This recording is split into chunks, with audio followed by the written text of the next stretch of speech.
Another day, another basketball stories na naman ang pagkukwentuhan natin. At ngayon nga ay pag-uusapan natin ang balitang may problema nga po ang Knicks kay Jalen Brunson at ang balitang tinapos na nga po ni Rob Pelinka ang trade ni Austin Reaves. Sa pagkapanalo nga po ng New York Knicks sa Game 1 ng Western Conference Finals laban sa Spurs, ay tuluyan na nga po nilang naagaw at nakuha ang home court advantage sa kanilang serye.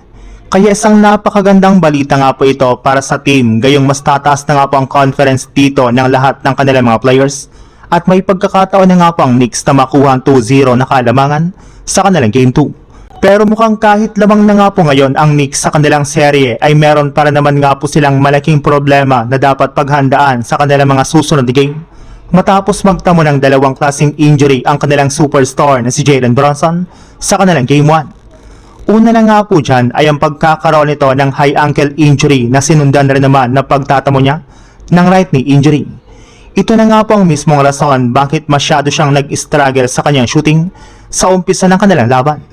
At kahit man nga po inamin ni Brunson sa kanyang interview na walang dapat ipag-alala sa kanilang mga fans, ay sigurado nga po na iindahin nito ang kanyang natamong injury sa mga susunod na araw. Sa ibang balita naman, kamakailan lamang nga po ay may lumabas na balita na kahit gaano man kagusto ni Austin Reaves na maglarong muli sa Lakers, ay nananatili pa rin naman nga pong questionable ang kanyang future sa kanilang team since may ilang mga miyembro na nga po ng team ang gusto nga po siyang gamitin na lang para makakuha ng bagong center na ipangpapalit nila kay DeAndre Ayton. Suggest pa nga po ng dating NBA superstar na si Paul Pierce na kung siya po ang tatanungin, mas gugustuhin nga po niya na i-trade na lang ng Lakers si Reaves para makakuha sila ng madalaking pangalan na available sa loob ng trade market.